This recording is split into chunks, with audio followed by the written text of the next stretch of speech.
pieces of that they want to change. And so I think that's the reason why. Gary, I'm hearing Beatstar. Am I still with you? Yep, you're still here. Okay, I didn't want to lose you. That's the reason why Mr. Trump surprised almost everybody. I think most everybody I've talked to, including myself, are surprised, number one, that he did so well, number two, that he is the nominee.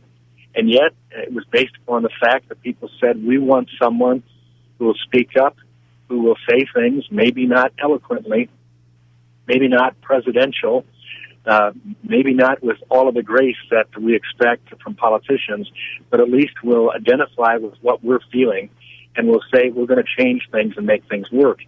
And so that's what I'm hearing in my district. And when Mr. Trump told me and a number of others 4 weeks ago, when we met with him, that he was leading in Michigan and was going to win Michigan, I'm not about to debate that with him anymore. I hope he's right. I sense in my district, when I get into the blue-collar areas of my district, which are plenty, and especially when I'm thinking of blue-collar union worker, Teamster, UAW worker, they're not necessarily listening to their leadership. They are listening to what they feel is needed to make a country great again. And that's why Mr. Trump did so well in my district and in places like Monroe County, Jackson County, because he was speaking to their concerns and the traditional values that they hold, that hold in line with a great America that controls what's going on around it, that makes a difference in the world, that provides a great opportunity for income in the country, and promotes law and order and a defense capability that says, don't mess with us. We're a good country, but we're a strong country. So, no, I think we have a chance, and that's why we have to get our people to the polls. We have to stop fighting and finally decide we can fight after we end this liberal left-wing approach to our governmental systems that's destroying us and put ourselves back on track again with an opportunity of winning. Yeah, and I think if anybody watched those two conventions, and I'm hoping a lot of independents do, you're never going to change the heart of a Democrat. They are what they are. But I'm thinking a lot of independents would have been watching the Republican convention and then watching the Democrat. It's still astounding me that they really mentioned nothing about terrorism, nothing about stopping immigration or slowing it down, and nothing about ISIS. It's like it was not even a part of their lexicon there. They just completely ignored it. And I got to think the average American is thinking, well, I'm watching Germany and France fall apart. We've had attacks here.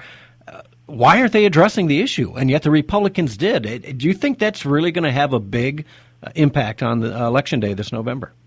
I think it will. I really think it will, because, again, we're being the adults in the room. You don't like to talk about terrorism, but you have to. If you don't, you're whistling past the graveyard, and it's going to end up biting you. We've seen too much terror involvement already on our shores. We know that there are cells. We know that there are radicalized groups and individuals all over this country, and at any moment, a tragic event could take place. But for the fact that, thank God, there are people that are spending every day of their life looking for those terrorists. And that's something that the American people have to redouble our efforts to understand and accept the fact that we are not going to be the same ever, probably again in this country, but we can still be free if we're willing to do the right things and stand strongly and call terrorism what it is and not mince words about it. Love people, give people opportunity to enjoy the American dream, but if there is a radicalized Islamist terrorist out there, he needs to know, or she needs to know, that they are going to be exterminated at the first opportunity that they try to do anything to impact our citizens and our freedoms. That has to be our rhetoric. It also has to be our action and our principle. Well, so speaking of terrorism, I'm going to hit this because I try to ask you about it every time I get an update. Something as simple as protecting the grid and electrical infrastructure of the United States. Now, I know you've told us before that the House has put up several proposals, and the Senate was always shutting it down. I think Newt Gingrich said it would take just a mere $5 billion to harden the grid a little bit here. And that's not just from terrorist attacks. It could be from a solar flare or anything else in which millions of people will be affected and possibly die from that. Is there going to be any chance of moving that forward? Because I don't understand why a Democrat would not want to support this as well as a Republican. Are we ever going to get our grid hardened? I mean, for me, that is probably the most important and number one thing that needs to happen, like right now, to protect us. Well, absolutely. And we passed the EMT bill out of the House at least on a couple occasions already. And as I've told you before, it dies in the Senate, or they attempt to put some strange amendment on in a kind of must-pass scenario that we just can't accept. Right now, for instance, the whole Zika issue is coming home to roost in the United States, with Florida now pushing back on taking blood donations because of the Zika virus that has hit Florida. The Senate Democrats right now are holding up the Zika bill that we passed in the House that has significant dollars in, push back on that in a time we ought to be doing it. They've done the same with a mental health bill that we worked on now for the better part of 6-7 years, finally got it out of the House, bipartisan fashion, deals with mental health, deals with issues pertaining to people who have committed crimes, mental health, including those who've used weapons, guns, etc. wrongly, and yet they're trying to hold that up as well, to put more gun control language in that really won't work. We've seen that it hasn't worked in Chicago or New York or Los Angeles or Washington, D.C. or Detroit. But they are using these things against their own people. And so when you talk about this danger of electromagnetic forces taking out our grid, again, I can't define why a Democrat wouldn't feel as worried about that as a Republican like me. But they're willing to hold it up. Yeah, I mean, I look at Debbie Stabenow, Senator Stabenow, and Senator Peters, and would think, you know what, your constituents are in danger. Why aren't you working with a Tim Walberg, a Mike Bishop, to get this? I'm just astounded. Put everything else aside, strip that bill down to a simple bit of money to secure the grid, and let's get one thing done. For crying out loud, secure the grid so millions of Americans don't die under a solar flare or an EMP attack from whoever. Be it Russia, China, Iran, or North Korea. Let's take care of the grid, for crying out loud. Don't put anything on it other than the money for that and that alone. I'm just astounded. Well, any Democrats that are listening to you and independents that could lean either way, they need to understand that the Democrat Party of Nancy Pelosi and Hillary Clinton and Bernie Sanders is not the Democrat Party even of Franklin Delano Roosevelt or John F. Kennedy. It is a different party. That philosophy, political tactics are all going toward simply securing the political edge and changing America from what it has been to what they consider best and they want it to be. And they are willing literally to hold off and put America at risk for their own political, philosophical point of view. And that's not what we've seen in the old Democrat Party. Certainly haven't seen in the Republican Party. Yeah. And that has to change. And I think, as I tell people, the first vote that the Democrat candidate who's running against me will take will be a vote for Nancy Pelosi for Speaker of the House. Yeah. If you want that, and I can't believe as you would, yeah. If you want that, that's the only reason that you would vote for someone other than me. And that goes across the board, across the United States, in all of the races right now. It is a philosophical difference, two parallel universes that no longer have the same understanding of what the greatness of America is and what true liberty and freedom is. That's the only way I can describe it. And some of these people are awful nice people, but they just believe that European socialism, at the very least, will work better than American freedom, capitalism, and a Republican democracy. Yeah, Tim, give me your website before the hard break here. What's a good way for people to contribute to your campaign? Well, that's walbergforcongress.com. walbergforcongress.com. If you want to go to my official website to get issues relative to what's going on in Washington. Okay. That's the walberg.house.gov. Okay, great. Tim, thank you so much. Make sure you come on again.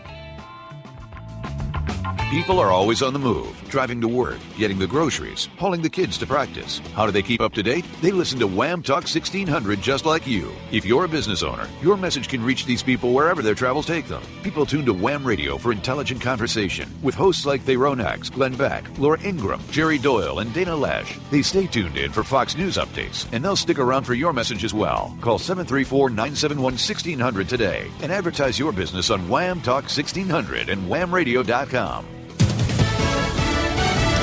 Fox News Radio, I'm Lillian Wu. Confirmation from the NTSB that there are a number of deaths in a hot air balloon accident in Texas. One resident saying there are high power lines at the site of the crash in Lockhart, Texas. I think the pops that I heard was the balloon connecting with the lines. And by the time I looked that way, it was already on the ground. And then the fireball went up. The balloon reportedly carrying at least 16 people. A full NTSB GO team will arrive by tonight. Hillary Clinton and Tim Kaine continuing their bus tour of the Rust Belt. The Clinton campaign notes it will be campaigning on Republican turf when it visits Johnstown, Pennsylvania later today, an area that Mitt Romney won with 58% support. They are targeting white working class voters, which Hillary Clinton has struggled with so far. Fox's Mike Emanuel. Donald Trump promising to sharpen his barbs, telling supporters at a rally in Colorado yesterday. Fox News, we report, you decide. Livingston Christian School is holding open houses for new families each Tuesday evening in August. Livingston Christian is the county's only Christian preschool through high school, providing Christian education for the entire family. It's located just south of Brighton with easy access off 23 at the Whitmore Lake exit. Attend one of the August open houses and meet teachers, administration, and families to see if Livingston Christian is the right school for your children. If you want your family to experience a Bible-based approach in a conservative educational setting where they teach love of country, Livingston Christian is for you. With class sizes of less than 20 students, each child receives the individual instruction needed for success. While rigorous academic achievement is expected, Livingston Christian focuses on the whole student, spiritual, physical, and academic. Attend one of the August open houses on Tuesday evenings at 6:30 or visit their website at livingstonchristianschools.org to learn more about Livingston Christian's on Common Core. Livingston Christian, now in Whitmore Lake, just south of Brighton. I'm Gary Wellings, Chief Editor of The Current and The Daily Drift. With today's internet environment, it's easy to get information overload. The best way to process this information and cut through the internet chatter is to get your news delivered in a concise and effective manner. Get the news you need to know at thedailydrift.com. Check out The Daily Drift, one of the fastest growing websites around. At The Daily Drift, I find the local, state, national, and international stories you won't get from the mainstream media, and I make it easy for you to link to them. You'll also get original common sense opinions from local writers. You can even get a free subscription that will deliver a link to your email inbox every day for free. You'll also get instant access to all archived podcasts of the Drift Radio Show and links to the best articles, opinions, and websites. Go to www.thedailydrift.com.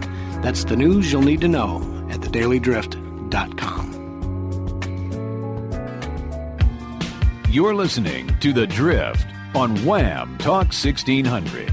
Join in the conversation at 734-822-1600.